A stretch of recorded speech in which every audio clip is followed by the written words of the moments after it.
I'm sure a lot of people don't fully understand the permitting process and how it works.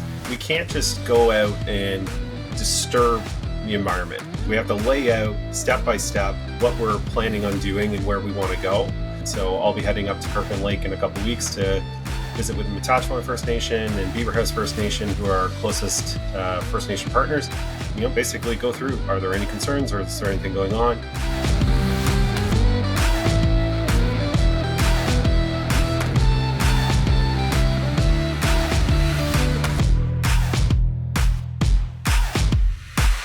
All right, welcome back.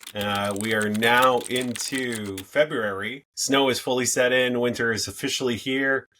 And conference season is upon us. So last week, I got to spend some time at Vancouver Resource Investment Conference and seeing all the new investors and old investors and colleagues, et cetera, and catching up on all the things.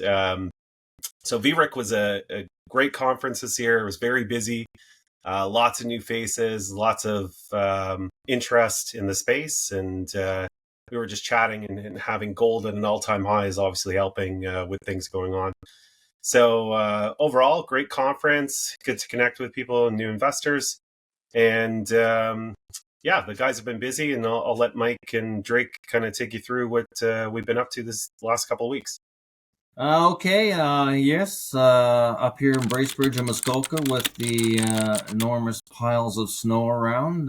Good time to hunker down and get some paperwork done. I've been working on some drilling assessment reports, and those are reports that we have to put together and submit to the government to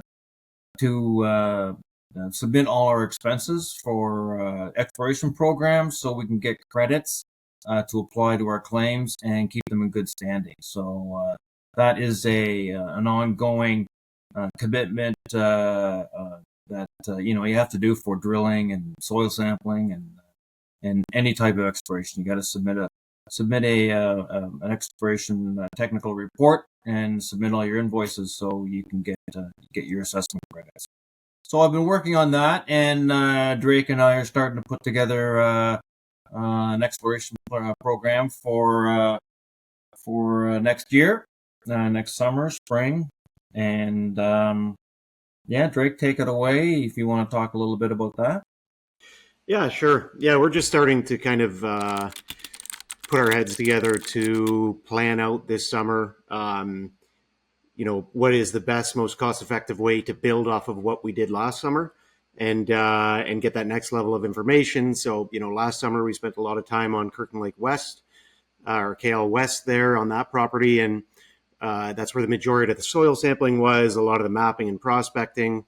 So we're really just taking that information and then doing the next level of exploration on it. So, I'm not going to give too many hints on what we're going to do yet because we got some finalizing to do. And, we got to keep some content for later on. But that's what we're working on, and by next week, the end of next week, we'll have a pretty good first pass report for the actual project, and then we can hand it to Steph there, and he can critique it and tell us what we need to do next. Our drill permit's been submitted for next year's drilling, or this year's drilling, 2025 drilling. So. Hopefully that comes through in a timely manner.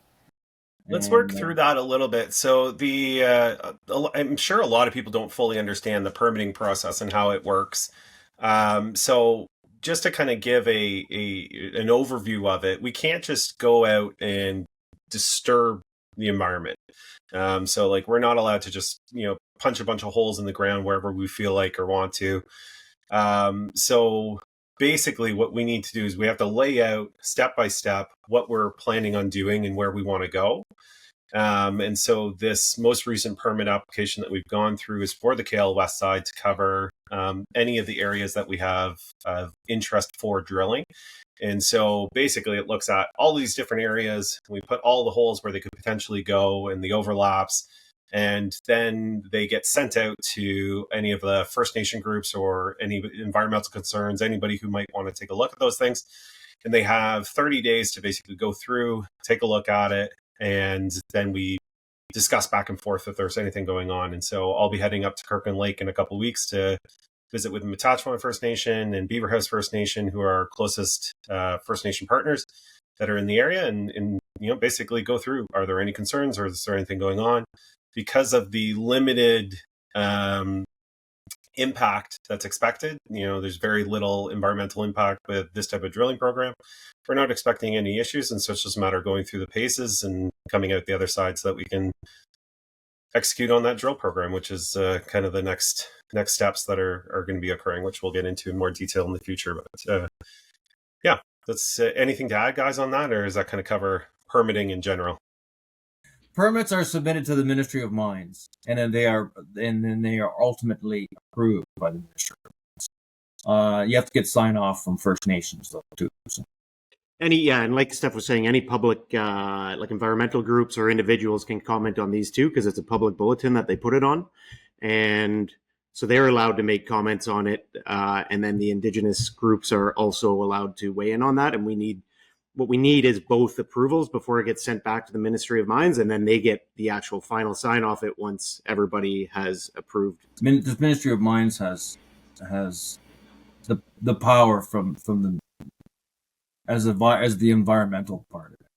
Okay. The Ministry of Environment only gets involved when it's advanced exploration. So when you're building an adit or putting a mill in for testing or taking a bulk sample or going underground or opening up a big pit, stuff like that, advanced exploration, that's when environmental stuff comes in. But okay. The Ministry of Environment's not involved in early exploration. Realistically, we just need the First Nation partners to sign off on it. And because we have good open communication with them, like any concerns that are addressed, we just, go, okay, well, this area is somewhere where you're hunting. Perfect. Let's just shift this a little bit and we can go about it this way. So once they've signed off on it, we're good to go.